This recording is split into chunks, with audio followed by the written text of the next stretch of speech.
오늘부터는 고린도전서 강의를 시작합니다. 여러분들 큰 능력이 되시기를 바랍니다. 사랑하는 성도 여러분, 고린도는 현재 그리스 남부에 위치한 코린토스 지역에 해당하며 고대에는 아가야 지방의 수도로서 무역이 활발했던 항구 도시였습니다. 이곳에는 다양한 민족과 계층이 모여 살았으며 다신교와 향락 문화가 만연한 다문화 도시였지요. 이처럼 타락한 도시에서 성도들이 신앙생활을 이어간다는 것은 결코 쉬운 일이 아니었습니다. 그러니 고린도 교회 성도들 또한 많은 갈등과 혼란을 겪고 있었지요.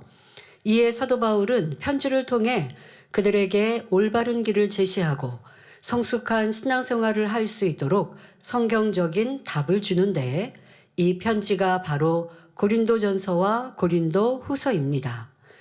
특히 고린도전서는 성도들이 실제 삶 속에서 겪는 다양한 문제들, 분쟁, 전도, 결혼, 우상의 제물, 영적 은사 등에 대해 구체적이고도 실천적인 지침을 주는 편지입니다. 이는 복잡한 현대사회를 살아가는 우리에게도 동일하게 적용될 수 있으며 따라서 우리가 이 말씀을 양식 삼는 것은 매우 중요합니다. 우리가 사는 이 세상 고린도 지역에 그러한 부패하거나 또 향락 속에 빠진 도시에 비해 부족하다 할 것이 무엇이 있는 세상이겠습니까?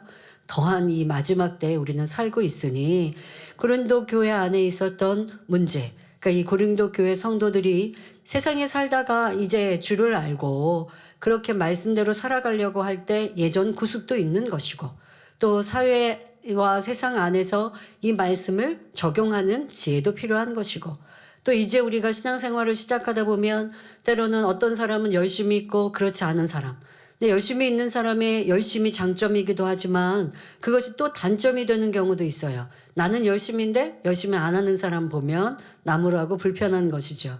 그러니까 이러한 여러 가지의 문제들에 대해서도 우리가 우리에게 적용하면 큰 능력이 되어질 수 있습니다. 이 말씀은 원로 목사님께서 1986년 85편의 설교로 해주셨고 이후 책자로도 나와 있습니다. 직접 설교를 듣지 못한 성도님들이 많으실 텐데요.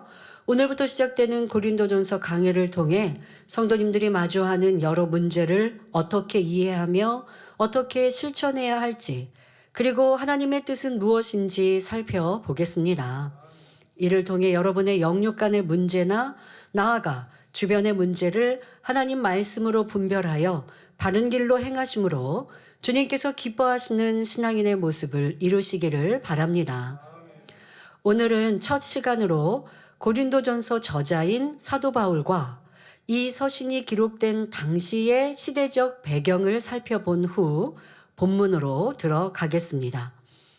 고린도전서 강해의 말씀이 여러분에게 생명이 되어 영적인 성장과 함께 능력된 일꾼들로 나오시기를 주님의 이름으로 기원합니다.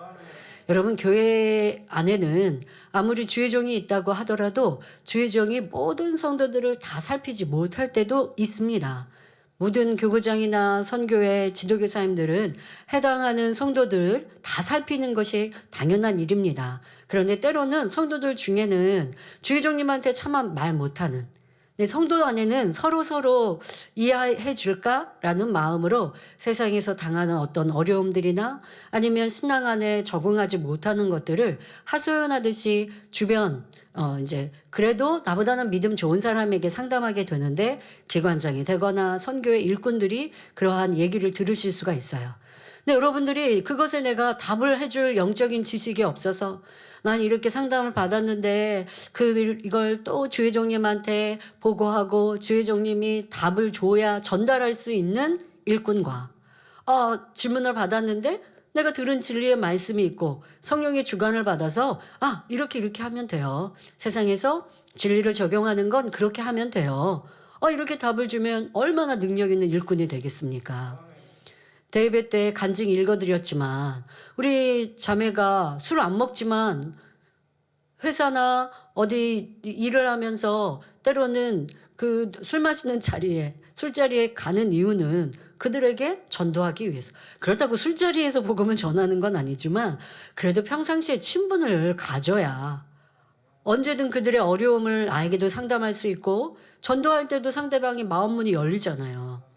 그러니까 평상시에 여러분들이 친하게 지내는 이유도 그러한 목적을 두고 있습니다. 그래서 이 자매님도 나는 술자리에 가지만 술 안 먹고 그러면 탄산 음료 마시면 되잖아요.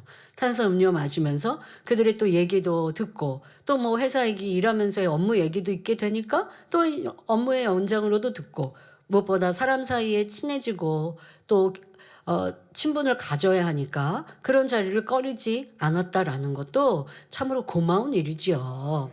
이러한 경험이 있는 분들은 성도가 나 술자리에 가서 술 조금만 권하는데 어떻게 해야 될지 모르겠어요 할 때 답을 줄 수 있잖아요. 네, 이렇게 영적인 장수가 되는 것, 능력 있는 일꾼이 되려면 말씀이 무장되고 지켜 행할 때에 성령의 감동으로 상대에게 꼭 필요한 답을 줄 수 있으니 이 고린도전서 강해가 여러분들에게 능력이 되시길 바랍니다.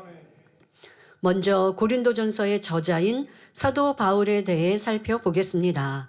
사도 바울의 본명은 사울입니다.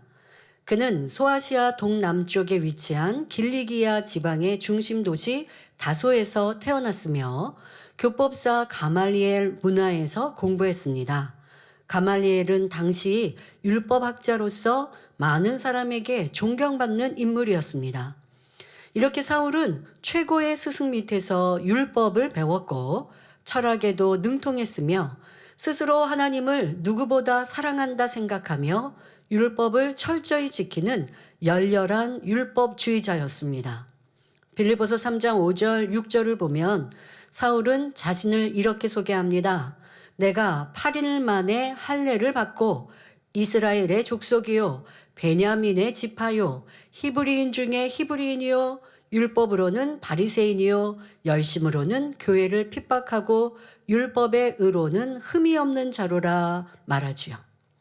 여기서 히브리인 중에 히브리인이란 단순히 유대인이라는 의미를 넘어서 혈통적으로나 문화적으로 그리고 언어적으로도 철저히 유대 전통을 따르는 사람임을 강조하는 표현입니다.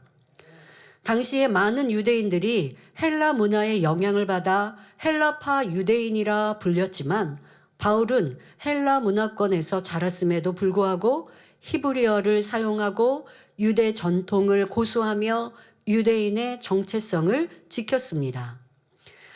원로 목사님께서 이스라엘 선교를 가셨을 때 우리는 이스라엘 국민들 하면 모두가 율법을 지키는 그런 유대인들이라고 생각했는데 그렇지 않은 국민들이 태반이죠. 그런데 그들 중에도 정통 유대인이라고 호칭하고 불리우면서 율법대로 그대로 지키는 사람들이 소수가 있음을 여러분들도 들으셨죠.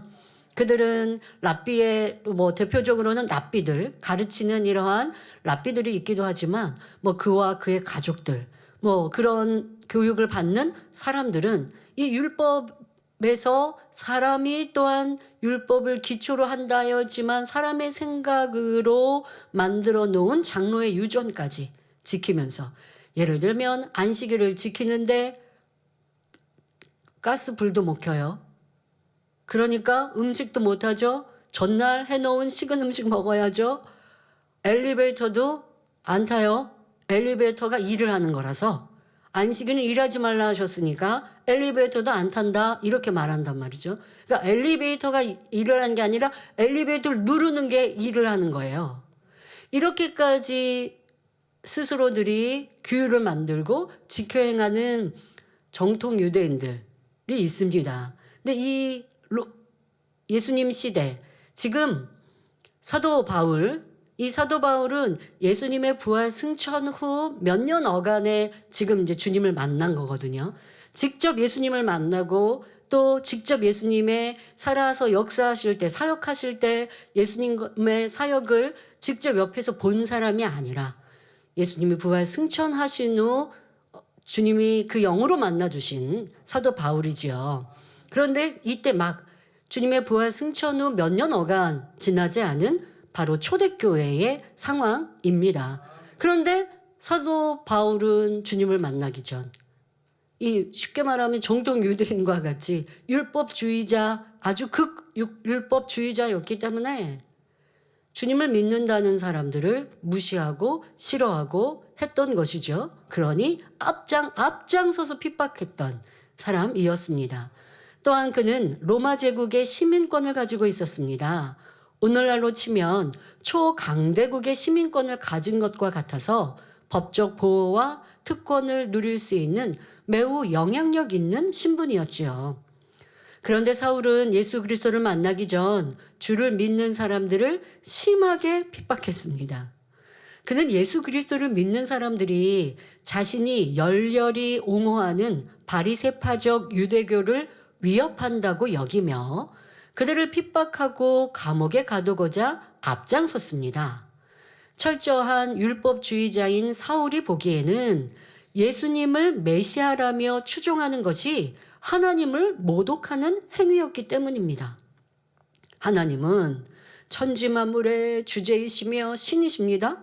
그런데 예수님이란 분이 딱 나타나서 하나님의 아들이시다 라고 하니 하나님을 모독하는, 자기의 생각으로는 자기가 배우고 또 자기가 익힌 율법과 또 자기가 하나님을 사랑하는 것으로는 그렇게 예수님을 믿는 사람들이 이거 하나님을 무시하는 격이 되는 거예요. 그렇기 때문에 앞장서서 핍박을 한 것이죠. 이런 그가 예수 그리스도를 믿는 사람들을 체포하려고 대제사장의 공문을 받아 다메섹으로 가던 중 놀랍게도 주님을 만나게 됩니다. 갑자기 하늘로부터 강한 빛이 바울을 둘러 비치더니 사울아 사울아 내가 어찌하여 나를 핍박하느냐, 나는 내가 핍박하는 예수라 하시는 음성이 들려왔죠. 자, 여기서 예수님은 이미 부활 승천하셨으니까 예수님이 당신을 스스로 나는 주님이다 하셔야 될 것 같은데 왜 예수라고 하셨을까? 이거 오해하시면 안 되죠. 우리가 영적으로 볼 때는 당연히 지금의 모습은 주님이십니다. 그런데 예수라 하시는 것은 유대 사람들은 지금 주님을 예수님은 이름이잖아요. 예수님의 이름, 그분은 그냥 예수님이라는 이름으로 사람들이 기억해요. 그런데 음성으로 나타나셨는데, 빛으로 나타나셨는데, 그런데 나는 너희를 구원하는 구세주다, 주님이다 하면 누군지 어떻게 알아요? 그러니 너가 핍박했던 나는 예수다 라고 말씀하셔야 되니 여기서 예수님이 나는 주님인데 안 하셨는데요 라고 오해해서는 아니 되겠습니다. 자, 이렇게 빛으로 큰 찬란한 빛과 음성으로 사울을 만나 주셨습니다. 그런데 그렇게 주님의 음성을 듣고 난 후 이 사울이 사흘 동안 보지 못합니다. 눈이 먼 것입니다. 육으로 봐도 찬란한 빛에 눈이 멀어서 이제 앞이 보이지 않습니다. 그러면서 식음을 전폐하죠. 이 식음을 전폐했다는 건 자동 금식을 지금 하고 있는 겁니다. 왜요? 얼마나 충격이었겠습니까? 내가 핍박했던 그 예수라는 분이 그들이 말한 그 종교를 믿는 사람들이 말하는 대로 부활하고 승천하신 구세주? 그분인가 보다. 근데 내가 그분을 핍박했구나. 그 시간 동안 얼마나 여러 가지 생각과 마음의 착책을 했겠습니까? 보이지 않는 눈에. 무슨 먹을 이 중심을 가진 사도 바울의 이 중심으로는 지금 얼마나 이게 정신적으로도 혼란하지만 그러나 내가 체험했으니 의심할 수 없습니다. 그러한 여러 가지 마음도 있습니다. 식음을 전폐하며 금식을 합니다. 그런데 이때 주님의 제자 아나니아가 나타나 안수를 한 다음에 눈을 볼 수 있게 되지요. 그리고 그는 아나니아를 통해 앞으로 자신이 예수 그리스도를 이방인과 임금들과 이스라엘 자손에게 전하기 위해 선택된 종이라는 것을 알게 되었고 이로써 인생의 대전환점을 맞게 됩니다. 이전에는 그리스도인들을 핍박하던 사람이었는데 이제는 유대인과 이방인들에게 그리스도의 복음을 전파하는 삶으로 완전히 바뀐 것입니다. 사랑하는 성도 여러분, 우리도 이렇게 대반전의 변화가 있을 수 있습니다. 아유, 내가 주님 만난 것도 오래됐고 이렇게 신앙생활하는 것도 길은데 왜 저는 변화가 안 될까요? 그 생각을 가지시는 여러분들도 참 저는 참 좋은 마음이라고 생각합니다. 이게 죄송하고 민망한 거잖아요. 변화돼야 된다는 건 아는 거잖아요. 나 변화 안 돼도 난 상관없어가 아니라 난 그냥 구원만 받아도 좋게 하시는 게 아니라 변화돼야 하는데 왜 안 될까? 그래서 어떤 분들은 당장 말씀이 내 말씀 나를 두고 하시는 말씀 같아. 제가 정말 잠깐은 고민한 적이 있었습니다. 내가 사랑 없이 설교를 하나? 왜 성도님들이 자기를 두고 얘기한다고 때로는 정말 오해해서 누가 보고했냐고 이렇게 하시는 말씀까지 하실까? 내가 너무 강하게 나는 누구를 두고 설교한 적이 없기 때문에 찌르는 말씀은 절대 아니었거든요. 제가 누구를 생각하면서 아유 이분이 변화돼야 돼 이렇게 저는 설교에 예시를 두는 일은 없습니다. 그러나 살아오면서 그래도 만났던 사람들과 상황 속에서 설교 안에 비유가 포함되어 있기는 하지만 이번에는 누가 듣고 변화돼야 돼 이렇게 설교를 준비하지 않아요. 그랬는데 왜 이 말씀이 이거 초신자도 그렇고 내가 모르는 분도 그렇고 들어서 알만한 분도 그렇게 생각하셨다고 하고 하니까 이거 내가 뭐가 잘못됐나? 저 정말 순간 그런 생각을 해봤다가 성령의 역사이지. 아무리 얼굴을 마주대고 이거 변화돼야 돼요. 이거 고쳐야 돼요. 라고 해도요. 변명하고 이유하고 깨우침 못 갖는 사람도 참 많거든요. 그런데 제가 지금 여러분들은 화면으로 보면서 예배를 드리시는데 나를 두고 말씀하시나? 나의 상황을 어떻게 저렇게 잘 아시지? 누가 보고했나? 라고 깨우쳤다는 건 오롯이 성령께서 그 안에서 역사하시는 것이죠. 그래서 제가 감사의 기도로 바꿨습니다. 그러니까 여러분도 절대 오해하지 마시고 내 안에 성령께서 말씀으로 이렇게 나를 비추시는구나 라고 깨달으시고 감사로 받으시길 바랍니다. 그렇게 생각하시는 분들, 민망히 죄송하게 생각하는 분들 여러분들에게 주신 기회입니다. 그러니까 변화되어집시다. 나도 사울에서 바울로 바뀐 이 반전의 역사, 대전환점의 역사가 일어나길 원합니다. 그리고 노력하고 수고하십시오. 그런데 사울이 바울이 될 수 있었던 이유는 특별한 그 중심이 있기 때문입니다. 아무나에게만 이렇게 되는 일은 아닙니다. 하나님께서는 왜 이렇게 예수 그리스도를 심히 핍박하던 사울을 귀한 사명자로 부르셨을까요? 그것은 사울의 중심을 잘 알고 계셨기 때문입니다. 사울은 예수 그리스도를 믿는 사람들을 이단으로 오해하여 핍박했지만 그 동기는 하나님에 대한 열심에서 비롯된 것이었습니다. 하나님께서는 사울이 마음 중심에서 하나님을 사랑하는 것을 아셨고 그가 참 진리를 깨닫기만 하면 회개하고 주님을 위해 충성할 것도 아셨기에 그를 만세전에 택정하셨습니다. 자, 여기서 택함과 택정의 차이에 대해 말씀드리겠습니다. 먼저 택함이란 하나님께서 구원이나 사명 등의 은혜를 주실 때 일정한 기준 안에 들어오기만 하면 누구에게나 주어지는 것을 의미합니다. 여러분, 하나님께서는 누구는 구원받고 누구는 안 돼 이렇게 정해놓지 않으셨죠? 이렇게 하면 구원받아 라고 하는 그 태도들을 만들어 놓으셨어요. 그 선은 예수 그리스도를 영접하면 구원받아 라고 하는 이런 테두리를 만들어 놓으시고 그 안으로 들어오면 누구나에게 구원의 은총을 주시는 것. 이것이 택함입니다. 바로 구원의 기준은 믿음으로 예수 그리스도를 영접하고 하나님 말씀대로 사는 것. 이 테두리 안에 들어오기만 하면 누구나 택함받아 구원에 이르는 것입니다. 혹자는 하나님께서 구원받을 사람을 일방적으로 택하시고 이렇게 택함을 받은 사람은 말씀대로 살지 않고 순종하지 않아도 어찌하든 구원받도록 강권적으로 역사하신다고 주장합니다. 보통 이런 경우를 예정론이라고 말하죠. 그러나 이는 잘못된 생각입니다. 구원은 각 사람의 자유의지에 달려 있으며 구원의 자리에 들어왔다 하더라도 끝까지 믿음을 지키지 않으면 다시 구원에서 벗어날 수 있습니다. 우리는 이것을 꼭 기억하여 두렵고 떨림으로 구원에 이르러야 합니다. 구원은 모두에게 주어진 하나님의 은혜요. 예수 그리스도의 보혈로 우리에게 주신 은혜입니다. 자, 그것을 택함이라 말합니다. 자, 다음으로 택정이란 예정하시는 하나님께서 인간 경작의 섭리를 이루기 위해 특정한 사람을 택해서 그 삶을 전폭적으로 주관하시는 것을 말합니다. 예를 들어 믿음의 조상 아브라함, 이스라엘의 시조 야곱, 출애굽의 지도자 모세, 주님의 길을 예비한 세례 요한 등은 하나님의 섭리 속에 큰 사명을 감당하기 위해 택정함을 입은 사람들이었습니다.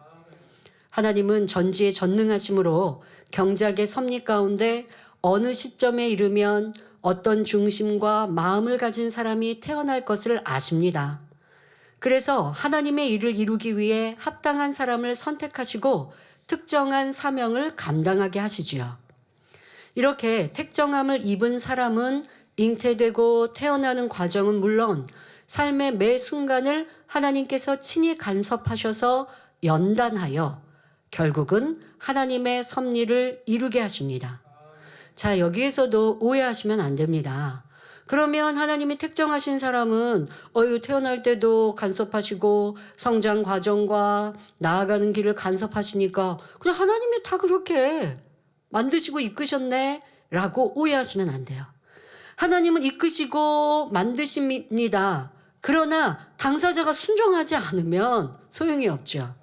근데 하나님은 순종할 수 있는 중심과 그릇이기 때문에 그를 택정하십니다. 그런데 여러분들이 이렇게 생각하셔야 합니다. 택정함을 입은 분들은 하나님의 하나하나의 터치 속에서 아름답게 만들어지기 위한 연단이 사람의 생각보다 더 크고 어렵다는 것. 하나님은 정금같이 나오는 이들로 그 영광을 받으시거든요. 그 정금같이 만들어지기까지 흠도 티도 없는 모습으로 변화되기까지 하나님이 여러분 간섭하시면 여러분 어떠실까요?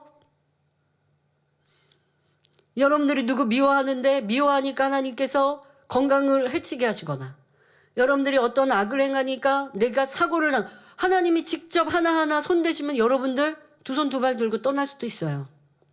그래서 욥과 같은 연단은 아무에게나 주시지 않는다 말씀드린 거예요. 욥도 하나님의 손길을 탔죠. 그런데 어땠어요? 어마어마한 연단의 수렁턱에 들어가잖아요. 여러분들이 욥의 연단을 받고 정결케 성결케 나오시라고 하면 아멘 저요 하실 분들 얼마나 있을까요? 아멘 저요 했어도요 정말 그 연단 받으면 저 그만할래요. 이럴 분들이 많거든요. 그러니 하나님께서는 아무나에게 그렇게 직접 사용하실 수 없어요.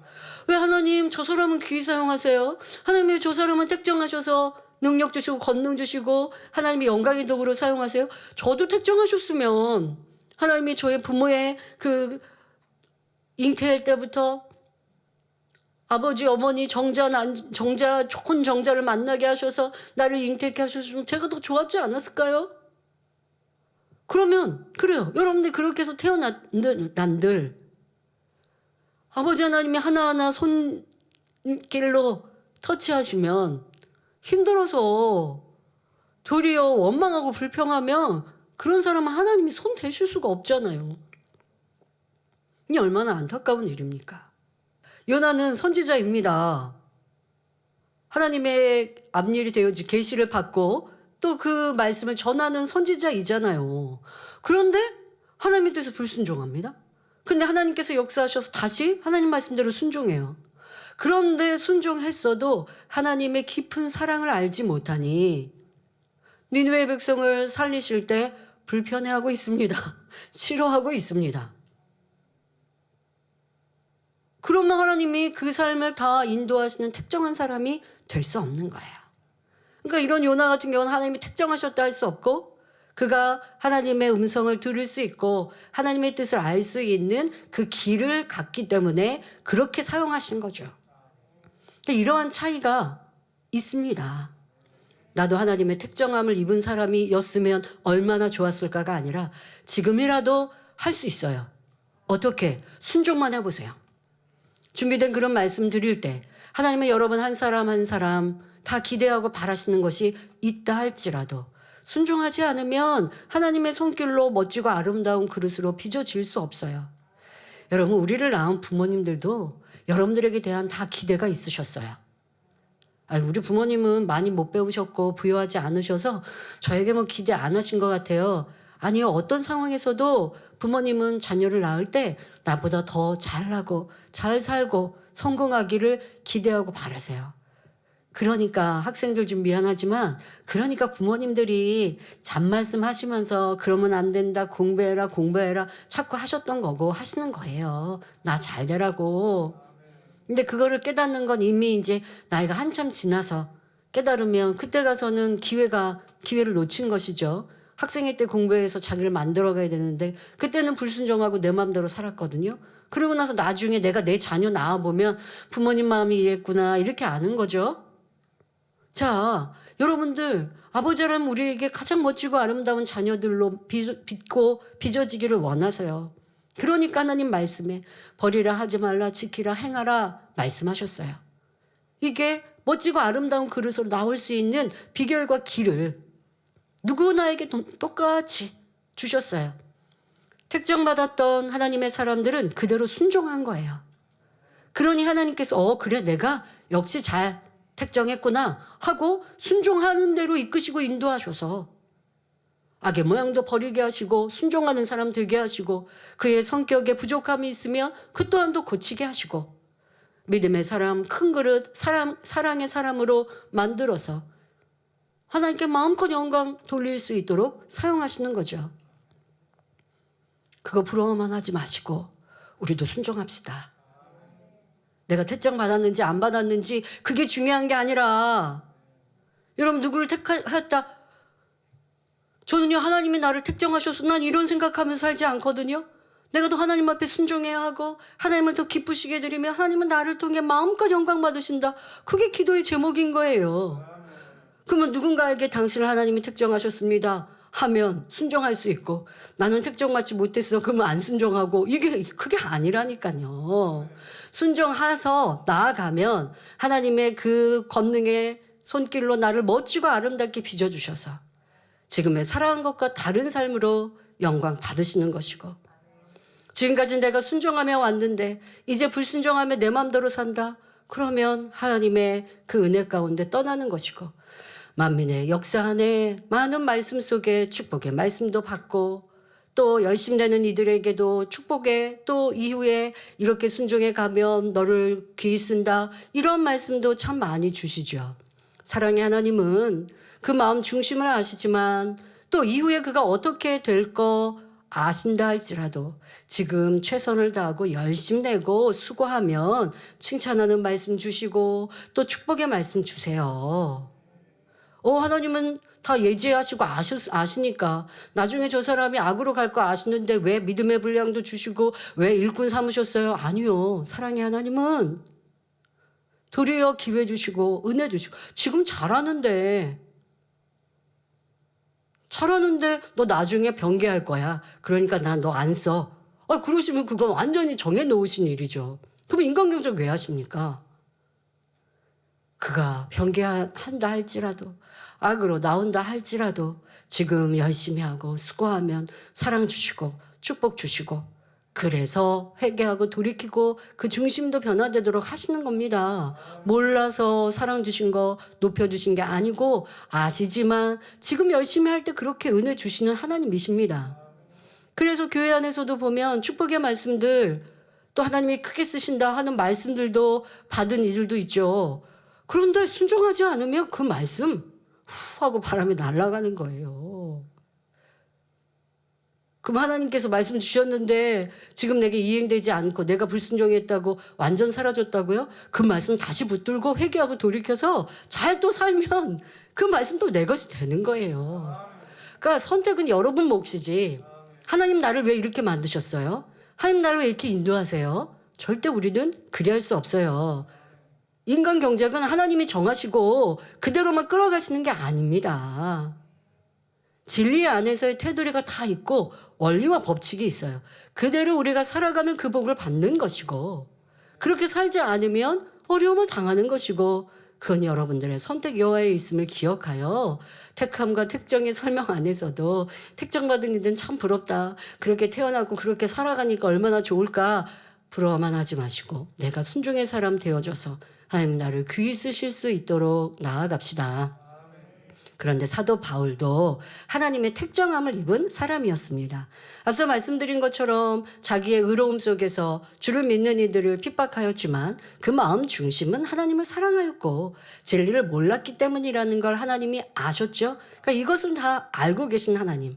그러니까 그를 정하여서 어느 때 그러면 그런 좋은 중심을 가진 사람을 하나님께서 미리 좀 만나주시거나 아니면 예수님의 사역 때 어떻게 좀 만나게 이렇게 해주셔서 뭐 12제자 중에 들어가게 하시거나 뭐 이렇게 뭐 하시면 더 멋지고 좋을 것 같다.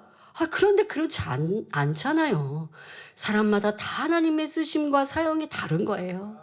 예수님을 만난 12제자 안에 또한 가룟 유다도 있는 것이고 예수님을 직접 뵙지 못하였어도 사도 바울과 같이 빛으로 음성으로 주님을 만나니 주님을 생명 다해 전하면서 이방인의 사도로 사역하는 이들도 있는 것이고 또 사도 바울이 느끼는 그 민망함, 주님을 핍박했잖아요. 그걸 항상 죄스럽게 여기고 죄송하고 민망한 마음이 도리어 나에게 능력이 돼서 더 도약하게 되고 충성하게 되고 생명 다하게 됐거든요.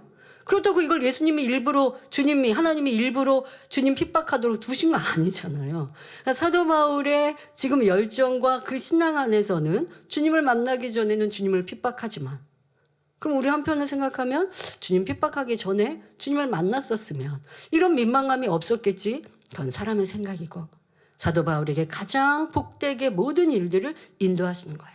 그래서 우리의 삶에 때로는 넘어져도 쓰러져도 내가 세상을 짝했어도 내가 죄를 지었어도 그렇게 생각할 때 있죠. 하나님 나 이거 죄 짓지 않게 막아주셨으면 주님이 나 이거 막아주셨으면 그랬으면 좋았겠을 텐데 다윗 왕도 밧세바를 취할 때 하나님이 막아주셨으면 그 흠 없이 얼마나 좋았을까. 이건 우리 사람의 생각인 것이고 하나님은 인간 경제 그렇게 안 하신다고요. 내가 죄를 선택했어도 그러나 그 중심이 민망히 죄성이 여기고 철저히 회개하며 도리어 근본의 본성 속에 육의 흔적까지 버리면 그 계기가 더 축복이 될 수도 있는 거고 하나님은 어떻게 우리를 만드실지 여러분 각자에게 기대하고 계심이 분명히 있습니다. 내가 아직 성결되지 못했어도 낙심하지 마시고 여러분들에게 기대하시는 하나님의 음성, 주님의 계획을 기억하고 이제까지 부족한 것들은 철저히 회개하고 돌이키고 더 멋지고 아름다운 사람으로 나오십시오. 사도 바울은 택정받았음을 이 성경의 기록 안에서도 바로 이 서신서에서도 고백하고 있음을 볼 수 있습니다. 로마서 1장 1절에도 예수 그리스도의 종 바울은 사도로 부르심을 받아 하나님의 복음을 위하여 택정함을 입었으니 라고 기록하였고 갈라디아서 1장 15절 16절에도 그러나 내 어머니의 태로부터 나를 택정하시고 은혜로 나를 부르시니까 그 아들 예수 그리스도 그 아들을 이방에 전하기 위하여 그를 내 속에 나타내시기를 기뻐하실 때에 기록한 것처럼 바울도 하나님 뜻 가운데 이끄셨음을 고백하고 있습니다. 다메섹 도상에서 주님을 만난 그는 회심한 뒤 이방인 사역을 본격적으로 시작하면서 유대식 이름인 사울 대신 로마식 이름인 바울로 사용합니다. 사울은 히브리어로 간구한 자, 기도할 때 간구한 자라는 뜻이 있고 바울은 라틴어로 작은 자라는 의미가 있습니다. 따라서 성경에 직접적인 기록은 없지만 사울이라는 이름 대신 바울이라는 이름을 사용한 배경에는 자신을 철저히 낮추는 의미가 담겨 있다고 볼 수 있습니다. 실제로 사도 바울은 고린도전서 15장 9절에서 나는 사도 중에 지극히 작은 자라 고백했고 에베소서 3장 8절에서도 모든 성도 중에 지극히 작은 자보다 더 작은 나라고 고백합니다. 그는 이방인의 사도로서 죽도록 충성하며 1차, 2차, 3차 전도 여행을 통하여 소아시아와 그리스 지역을 중심으로 여러 교회를 세우고 로마에까지 복음을 전하려는 열망으로 가득했습니다. 이러한 선교 여정에서 신약성경의 14권에 해당하는 서신서를 기록하는 지대한 공을 세웠습니다. 사도 바울은 주님을 만난 후 오직 그분만을 위해 헌신하였으며 하나님의 부름을 받은 주의 종으로서 또한 사도로서의 사명을 온전히 감당하여 천국에서 매우 영광스러운 자리에 이르렀습니다. 그러면 이번에는 고린도 교회가 세워진 고린도 지역에 대해서 살펴보겠습니다. 고린도는 사도 바울 당시에는 로마 제국의 식민지였으며 동쪽과 서쪽으로 항구가 연결되어 있어 동서교역의 요충지였습니다. 북쪽으로는 마케도니아와 소아시아, 서쪽으로는 로마로 이어지는 길목에 자리한 국제적 상업도시로 다양한 인종과 문화가 뒤섞여 있었으며 매우 부유하고 번화했지요. 지금 보시는 장면들 보니까 약 2000년 전의 건물인데도 크고 웅장한 대리석으로 저렇게 만들어진 건물들 볼 수 있지 않습니까? 운동 경기가 자주 열렸고 건축과 예술도 발달했으며 종교적으로나 윤리적으로 깊이 타락한 도시였습니다.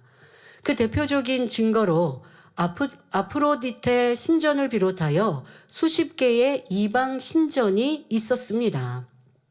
전승에 따르면 아프로디테 신전에는 약 1,000명의 여사제들이 활동하고 있었다고 합니다. 이들은 낮에는 제사에 참여하고 밤에는 신의 이름으로 성적 행위를 했다고 전해지고 있으며 이는 사실상 종교적인 성매매였습니다. 당시 고린도 사람들은 장사를 시작하기 전 신들에게 제사하는 풍습이 있었고 이러한 종교적 문화는 도시 전반에 깊숙이 뿌리내려 있었습니다.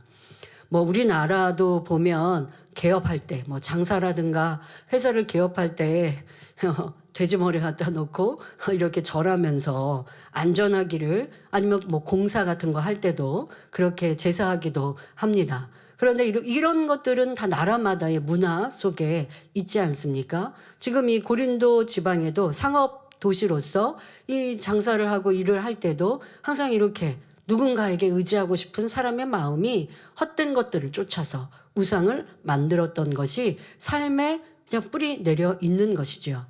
이처럼 고린도는 단순히 부유한 도시가 아니라 영적으로 매우 어두운 도시였던 것입니다. 서기 50년경 사도 바울은 2차 전도 여행 중에 고린도에 도착하여 복음을 전파합니다. 그는 아테네에서 내려와 브루스길라와 아굴라 부부의 집에 머물며 이들과 함께 천막 제조업을 하면서 자비량 선교를 했습니다. 자, 여기서도 한번 생각해 보십시오. 하나님께서 택정하신 사도 바울이고 또 우리도 잘 알다시피 엄청난 권능의 종입니다. 그런데도 새로운 사역지에 갔을 때 아직 성도가 없잖아요. 교회도 이루지 않았잖아요. 그러니 자비랑하며 선교를 했다라는 것입니다. 아니 이렇게 해야죠. 우선 삶에 들어가서 누가 공개해 줄 양떼와 성도가 있지 않는 이상 선교하기 위하여 이것은 이런 일을 하면서 선교했다라고 하는 건 하나님 일을 뒷전으로 했다라는 게 아니죠. 도리어 선교의 방편도 되고 또 선교하면 먹고 살아야 하고 모든 것들. 그래서 교회가 안정되고 성도가 있을 때는 이제 일하지 않고도 하나님의 일만 전폭적으로 하지만 그렇지 못할 때는 자비랑하며 선교했던 것을 볼 수 있습니다. 그리고 분명 하나님의 특정하신 사람인데도 이렇게 이거는 불통이 아니죠. 이렇게 성실히 부지런히 모든 삶 속에서 최선을 다하는 모습 볼 수 있어요. 그런데 우리는 생각하죠. 하나님이 택하셨으면 형통하다면 그냥 다 승승장구하고 어떠한 어려움도 없어야 하고 나를 돕는 사람들이 다 있어야 하고 문제는 하나도 없어야 그래야 되는 것처럼 오해하십니까? 이 땅은 인간 경작을 받고 있는 일하늘입니다. 원수망사단이 주인 노릇하고 있고요. 주를 믿지 않는 사람들의 마음과 생각은 또 악으로 인해 자기 유익을 구합니다.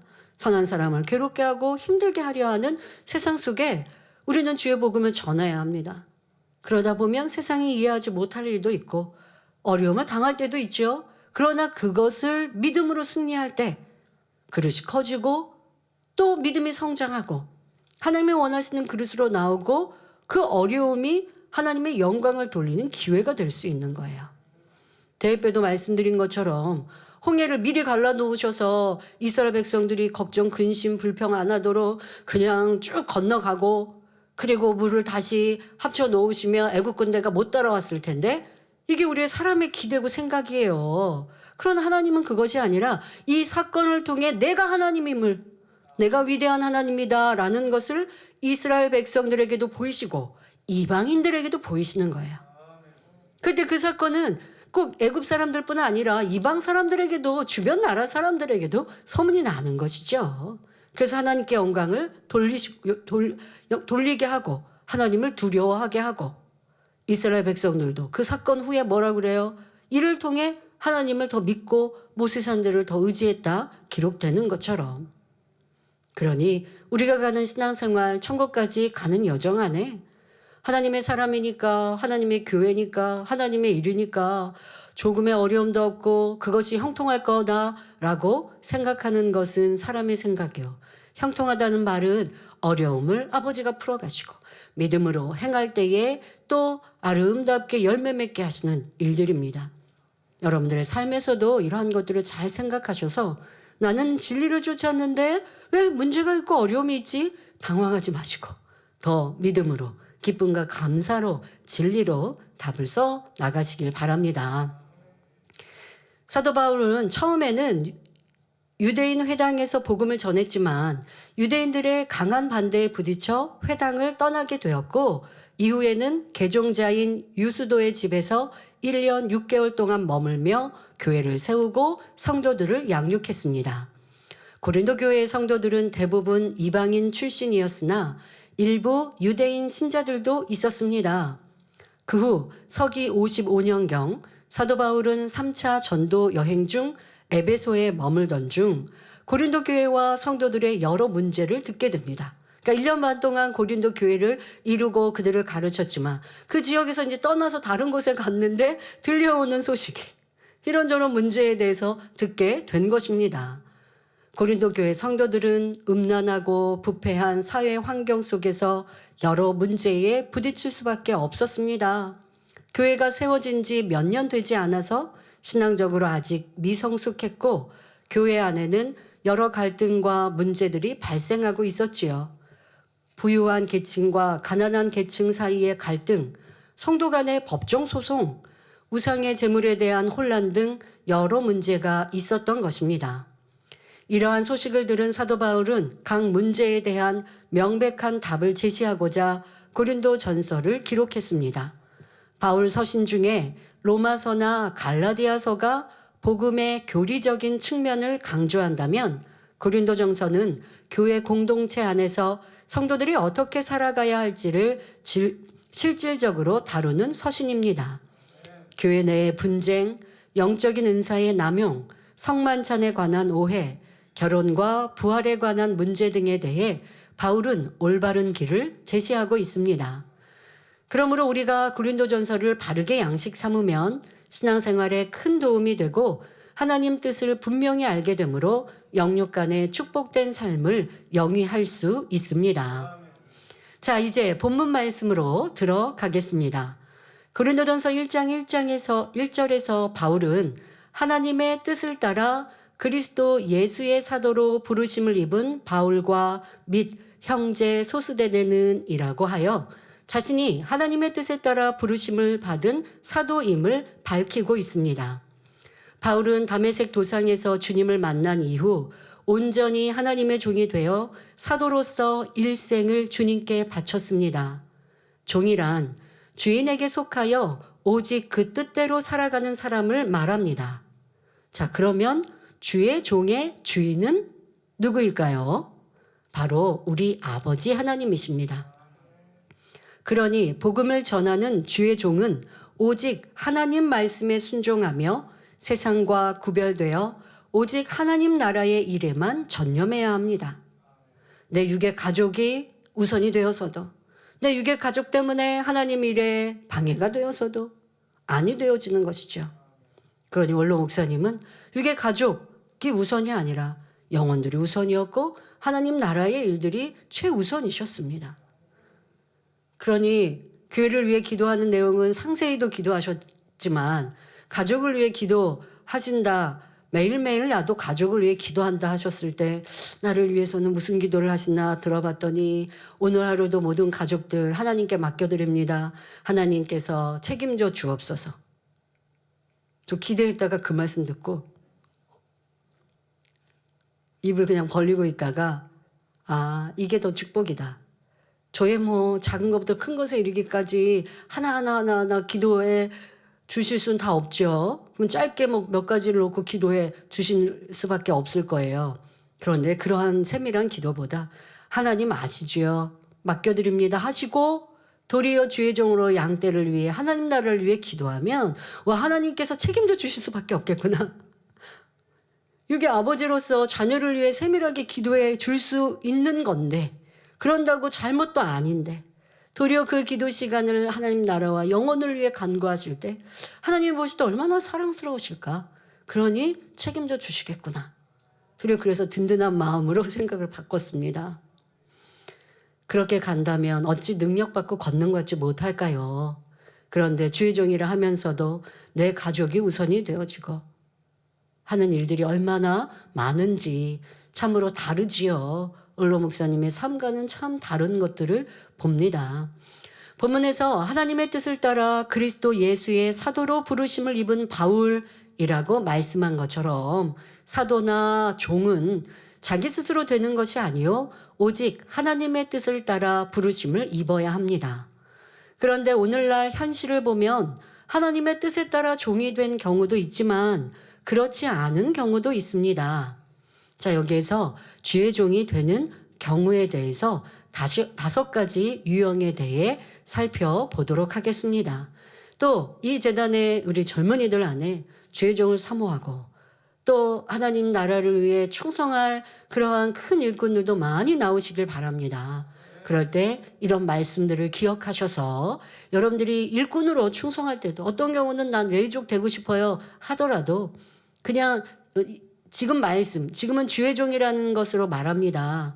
근데 주의 종과 또 일꾼과는 차이가 꽤 큽니다만은 그래도 이런 말씀들을 빗대어 나는 어떠한 모습인가 정말 하나님이 기뻐하시는 성령의 감동으로 나도 일꾼 되기를 사모하는가 이렇게 도움도 되시면 좋겠고요. 더더욱 주의 종을 사모하는 이들이 많이 나오되 오늘의 말씀 안에서 어떠한 종이 되어야 하는지 깨달으시면 좋겠습니다. 말씀드린 대로 종은 종입니다. 주인이 있는 거예요.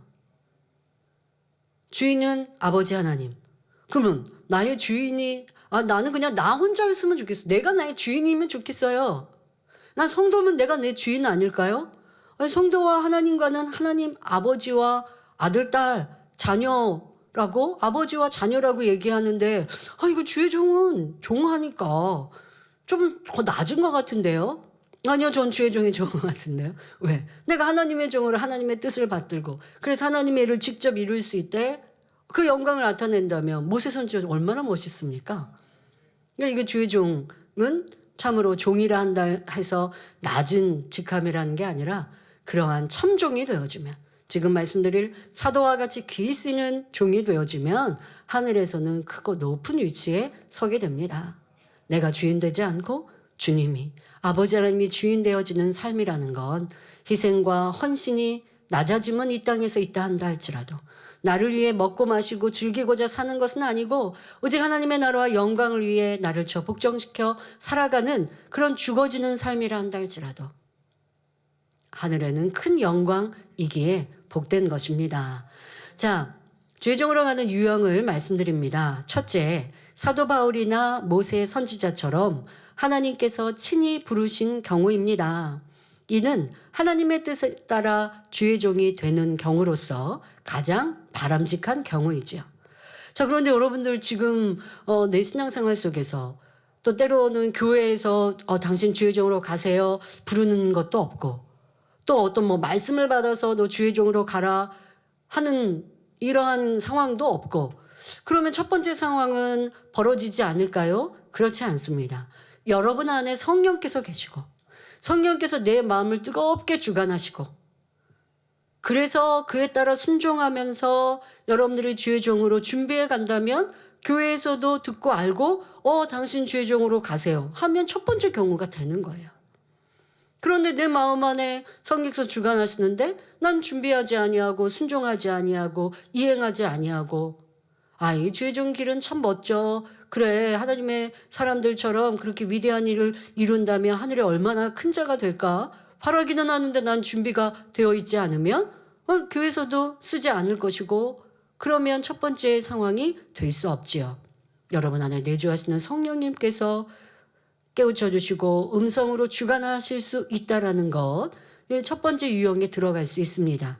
자, 둘째, 스스로 은혜를 받고 자원하여 주의 종의 길을 선택하는 경우입니다.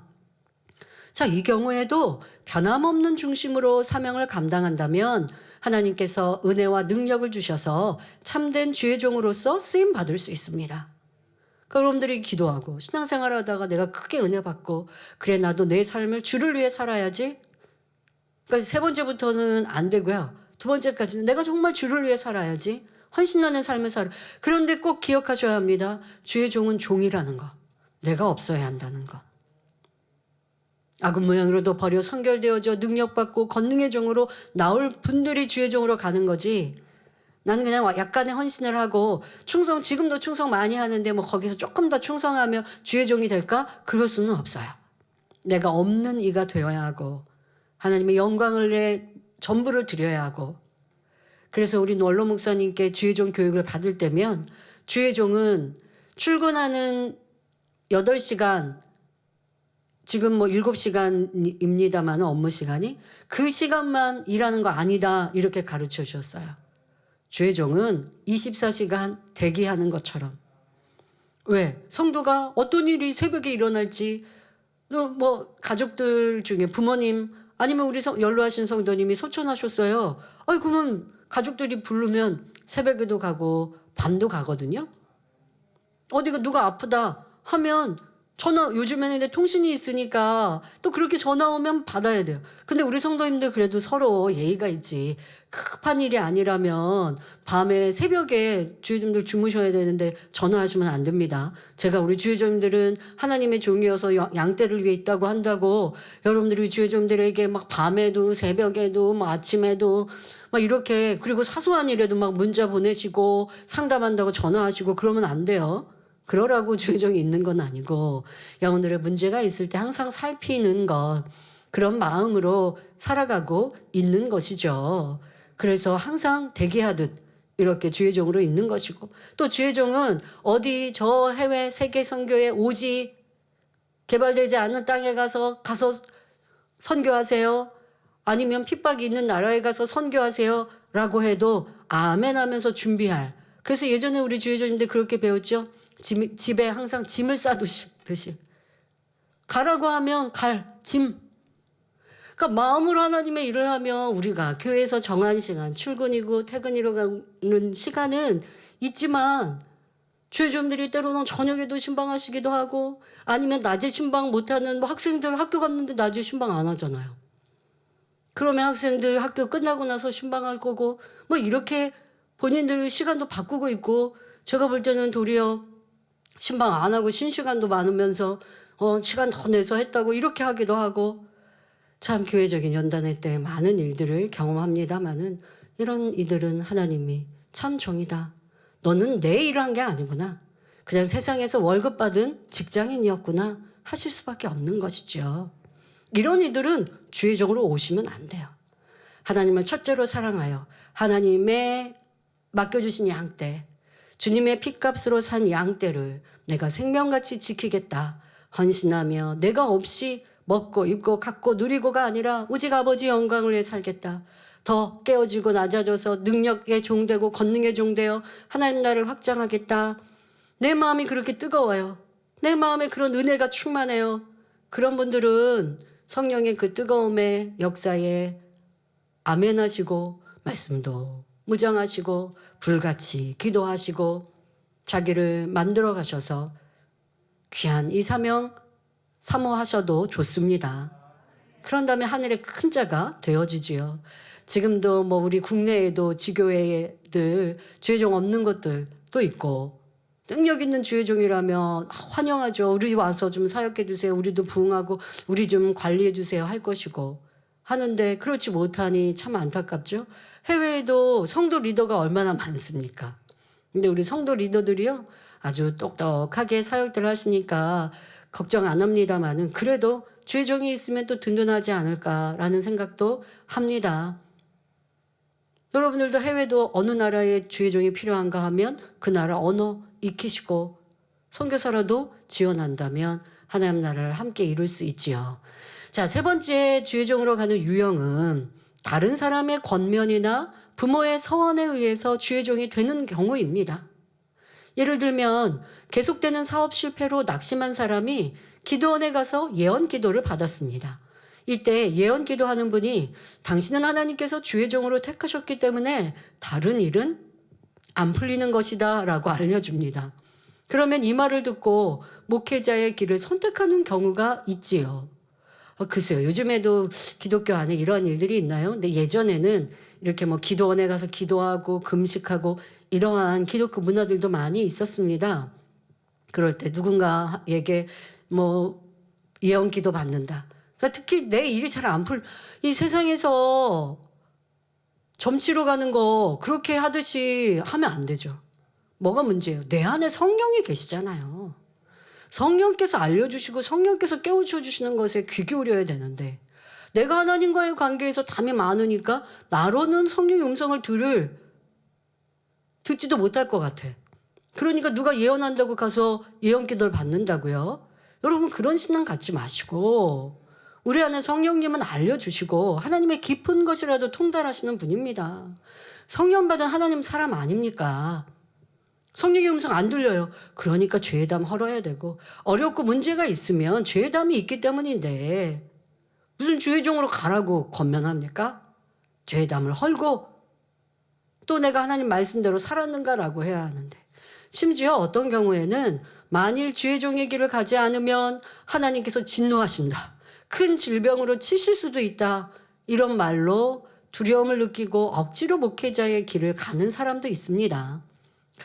그러나 이러한 경우라 해도 은혜 가운데 변화되어서 하나님을 사랑하는 중심으로 사명을 감당해 나간다면 얼마든지 참된 종이 될 수 있지요.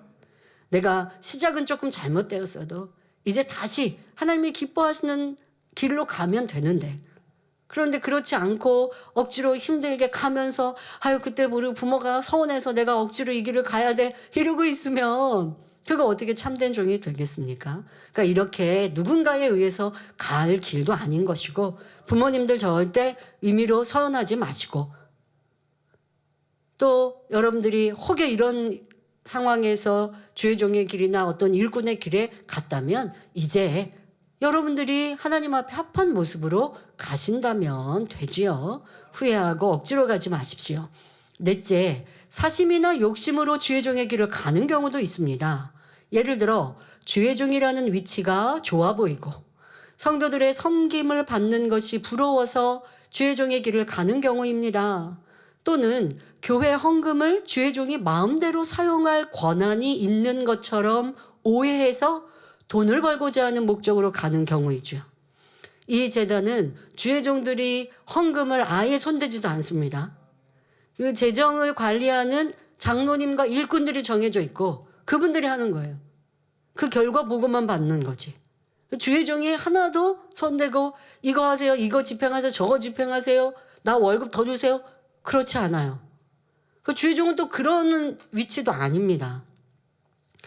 자, 이런 육적인 목적, 사심으로 주의 종으로 간다면 이는 주의 종이 아니라 사꾼 목자에 불과하며 하나님 앞에 결코 용납될 수 없음을 알아야 합니다.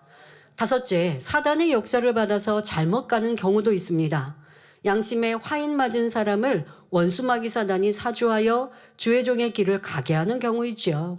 사단은 이런 사람을 통해 하나님 나라를 회방하려고 하는 것이기 때문에 절대로 이런 경우가 있어서는 안 됩니다. 성도 여러분, 어떤 사람들은 교회 안에서 모두가 하나이지 왜 목사나 전도사가 필요하고 이런저런 직분이 있어야 하는가라고 묻는 경우가 있습니다. 그러나 가정을 보아도 질서를 따라 아버지와 어머니가 있고 형제 간에도 위아래가 있습니다. 만일 온 가족이 다 아버지 역할을 하면 가정이 어떻게 되겠고, 회사에서 모두가 사장 역할을 하면 일이 어떻게 이루어지겠습니까? 어떤 모임이나 단체든지 질서를 쫓아 행할 때 그 조직이 유지되고 일이 원활하게 이루어지는 것입니다. 고린도전서 12장 28절을 보면 하나님이 교회 중에 몇을 세우셨으니 첫째는 사도요, 둘째는 선지자요, 셋째는 교사요, 그 다음은 능력이요, 그 다음은 병 고치는 은사와 서로 돕는 것과 다스리는 것과 각종 방언을 하는 것이라 말씀합니다. 시간이 가서 여기서부터는 다음 주에 이어서 설명하도록 하겠습니다. 그래서 오늘은 택함과 택정에 대해 또 우리가 주의종으로 가는 유형에 대해서도 설명하였고요. 또 앞에서는 사도 바울과 또 고린도 교회가 만들어진 그 지역적인 환경에 대하여 설명했습니다. 여러분들 택정 받으신 것 같아요? 아닌 것 같아요? 자, 그게 여러분들한테 그렇게 중요해서가 아니라 내가 하나님의 쓰시기에 합당한 그릇 되도록 순종하느냐 하지 않느냐예요. 어떤 사람은 나는 하나님이 이렇게 귀히 쓰신다고 말씀하셨었어요. 되게 자랑스럽게 해요. 그런데 지금 순종하지 않아요. 그러면 이건 부끄러운 일이죠. 요한계시록의 7교회에 대해 말씀하실 때는요, 촛대를 옮기신다고 말씀하세요. 나를 하나님이 축복해 주신 말씀을 주셔도 내가 불순종하면 나와 상관없게 되는 거예요. 그러나 내가 순종해서 나가면 이렇게 택정받은 분들 보니까 온전히 순종하셨네. 하나님을 첫째로 사랑하셨네. 생명도 귀히 여기지 않고 사셨네. 그렇게 충성하셨네. 나도 그런 사람 돼야지 하고 그 말씀을 내 것으로 붙들고 살아가 보세요. 그러면 여러분도 택정받는 사람의 삶을 살 수 있지요. 하나님이 여러분도 귀히 쓰실 수 있지요. 우리 그런 복된 사람들이 되시길 바랍니다. 할렐루야. 전능하신 사랑의 아버지 하나님, 이 시간 기도받는 모든 성도님들 위해 안수하여 주옵소서. 전국 전 세계 하나님의 자녀들 위해 시공간을 초월하여 역사하여 주시옵소서. 믿어지는 믿음을 주시고 부정적인 생각과 의심의 세력을 물리쳐 주옵시며 모든 시험 환난도 물리쳐 주옵소서. 머리부터 발끝까지 오장육부, 뼈 마디마디, 온몸의 신경, 조직, 세포 등 성령의 불로 태우시고 근본의 빛으로 역사하여 주옵소서. 예수 그리스도의 이름으로 명하노니 원수마귀 사단아, 모든 질병, 균, 연약함아 물러가라. 빛이여 임하라. 모든 불치, 난치병도 성령의 불로 태워 깨끗게 하여 주옵소서. 말라리아를 비롯한 모든 풍토병도 물리쳐 주옵소서. 감기, 기침, 열, 몸살, 독감 등 각종 유행성 질병도 다 물러가라. 어떠한 질병도 틈타지 않게 지켜 주옵소서. 각종 암과 전이된 것, 에이즈, 백혈병, 뇌졸중, 고혈압, 저혈압, 심장병, 폐병, 위장병, 당뇨, 부인병, 피부병, 갑상선 질환과 모든 염증도 깨끗게 하여 주옵소서. 소아마비, 중풍, 관절염, 디스크도 온전케 하여 주옵소서. 요통, 두통, 신경통을 비롯한 모든 통증은 사라질지어다. 간질, 자폐증, 우울증, 조울증, 공황장애, 노이로제, 치매 등 모든 정신질환도 물러가라. 모든 마비된 것도 풀어지고 일어나 걷고 뛸지어다. 눈도 잘 보이게 하옵시고 귀도 잘 들리게 하여 주옵소서.